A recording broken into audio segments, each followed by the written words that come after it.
Assalamualaikum warahmatullahi wabarakatuh. Alhamdulillah, wassalatu wassalamu ala rasulillah. Perkenalkan, saya Husna Karimah, mahasiswi PKU Angkatan 19 MUI DKI Jakarta. Pada kesempatan kali ini, izinkan saya untuk menyampaikan 7 langkah fundamental untuk menghasilkan pola pikir yang benar. Allah telah menciptakan manusia beserta akalnya. Namun, apakah kita manusia telah menggunakan akalnya dengan benar? Apakah kita manusia telah memiliki pola pikir yang benar?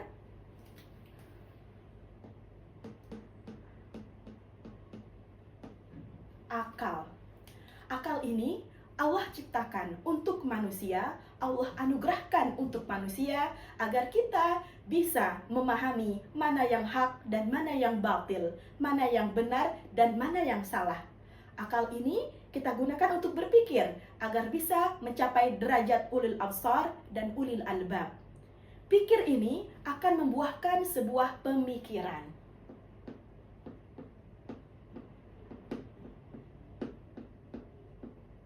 Dari pemikiran ini akan mempengaruhi jiwa kita, yang mana dalam jiwa ini akan melekat segala apa yang kita pikirkan, akan menjadi darah daging.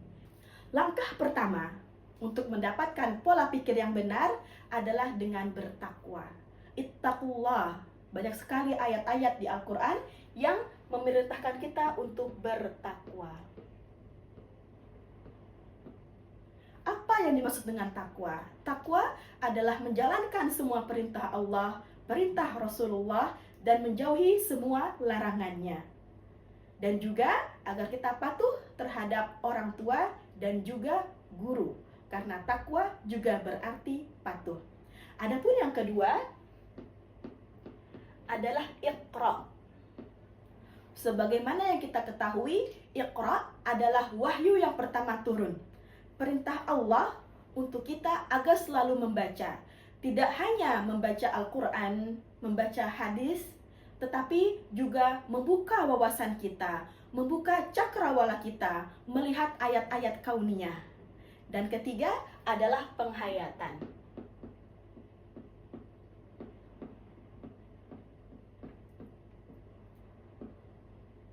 Tidak ada gunanya dalam Iqra tanpa adanya penghayatan. Maka kita membutuhkan penghayatan, perenungan, dan pendalaman dalam memahami apa yang kita baca. Baik yang kita baca dalam Al-Quran dan As-Sunnah ataupun yang kita baca di alam semesta. Dan yang keempat adalah qalbun. Qalbun itu adalah hati. Dalam Al-Quran disebutkan qalbun salim. Jadi bagaimana kita meraih qalbun salim, hati yang selamat, hati yang sehat. Yaitu apa? Hati yang mampu melawan an-nafs al-ammarah, yang mampu melawan nafsu yang menggoda manusia.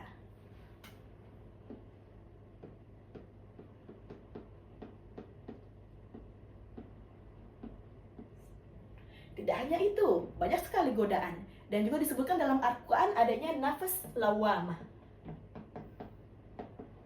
Apa itu nafs lawamah?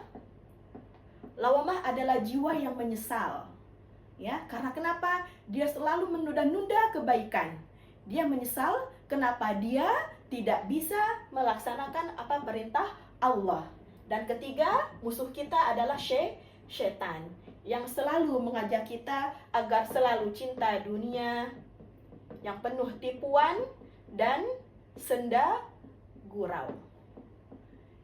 Jadi qalbun inilah di mana tempat kita bertarung dengan jiwa yang ammarah, jiwa yang lawamah, ya, dan juga bertarung dengan syaitan. Dan kita harus memenangkan pertarungan ini agar bisa mendapatkan qalbun salim. Dan yang kelima adalah muhasabah. Muhasabah adalah introspeksi diri.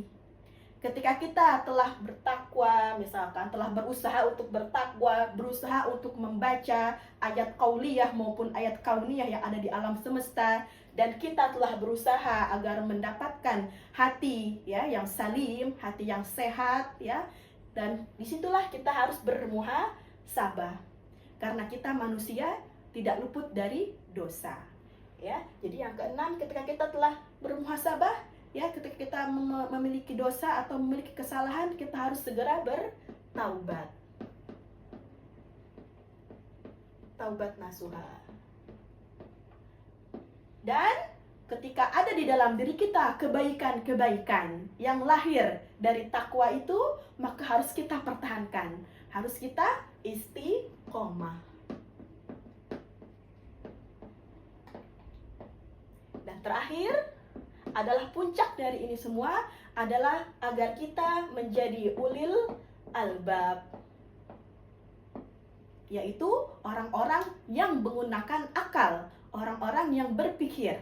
Dan dari situ, ketika kita sudah mencapai derajat ulil albab, kita bisa berinovasi, kita bisa bereksplorasi dengan alam semesta. Kita tidak hanya baik untuk diri kita, tetapi kita juga membawa manfaat untuk orang lain dan semesta. Dan dari sini agar kita terciptanya cita-cita husnul khatimah. Sekian dari saya, Husna Karimah, mahasiswi PKU Angkatan 19. Wabillahi taufiq wal hidayah. Wassalamualaikum warahmatullahi wabarakatuh.